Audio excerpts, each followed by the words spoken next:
બ્રિજમાં આગળ વાત કરીએ તો આણંદની ઉમરેઠ વિધાનસભા બેઠક પર પેટા ચૂંટણીનો જંગ જામ્યો છે। ભાજપના ઉમેદવાર હર્ષદ પરમાર મુખ્યમંત્રી ભૂપેન્દ્ર પટેલની વિશેષ ઉપસ્થિતિમાં પોતાનું નામાંકન પત્ર ભરશે। વિજય મુહૂર્તમાં ઉમેદવારી નોંધાવતા પહેલા હર્ષદ પટેલ વિશાળ પદયાત્રા યોજી અને ભવ્ય શક્તિ પ્રદર્શન પણ કરવાના છે। આ પ્રસંગે કેબિનેટ મંત્રી રમણ સોલંકી અને રાજ્યકક્ષાના મંત્રી સંજયસિંહ મહિરા સહિતના દિગ્ગજ નેતાઓની ખાસ કરીને ઉપસ્થિતિ રહેવાની છે। ઉલ્લેખનીય છે કે હર્ષદ પરમાર પ્રથમ વખત વિધાનસભાની ચૂંટણી લડી રહ્યા છે, જેને લઈને કાર્યકર્તાઓમાં ઉત્સાહ છે।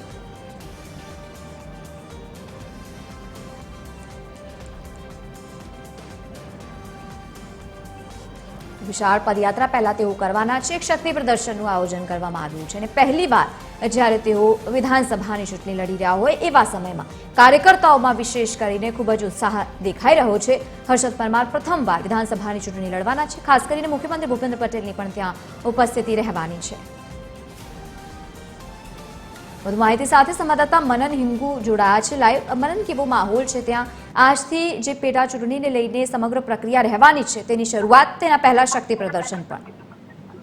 લવલી 111 ઉમરેઠ વિધાનસભાની આજે પેટા ચૂંટણીના ભારતીય જનતા પાર્ટીના ઉમેદવાર તરીકે આજે હર્ષદ ગોવિંદભાઈ પરમાર આજે પ્રથમ વખત ચૂંટણી લડી રહ્યા છે અને આજે ઉમેદવારી પત્ર ભરવાના છે। ખાસ કરીને મુખ્યમંત્રી ભૂપેન્દ્રભાઈ પટેલની ઉપસ્થિતિની અંદર એક જાહેર સભા યોજાશે અને જાહેર સભા યોજાયા બાદ અહીંથી એક વિશાળ પદયાત્રા મારફતે જે નામાંકન પત્ર છે તે ભરવા અહીંયા આગળ જશે। ખાસ કરીને ખૂબ જ મોટી સંખ્યાની અંદર વિશાળ પદયાત્રાનું આયોજન કરવામાં આવ્યું છે, જેની અંદર ખાસ મહત્વની બાબત એ છે કે અહીંના જે આસપાસના જે ગામડાઓ છે એ ગામડાઓમાંથી પણ ખાસ કરીને હર્ષદ પરમાર અને ના જે સમર્થકો છે તે પણ ઉપસ્થિત રહેવાના છે અને સાથે કેબિનેટ મંત્રી અને રાજ્ય કક્ષાના મંત્રીઓ પણ આની અંદર ખાસ વિશેષ ઉપસ્થિત રહેવાના છે।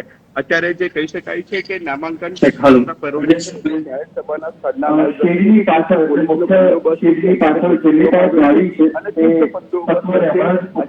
ભૂપેન્દ્રભાઈ પટેલની ઉપસ્થિતિની અંદર વિધાનસભા બેઠક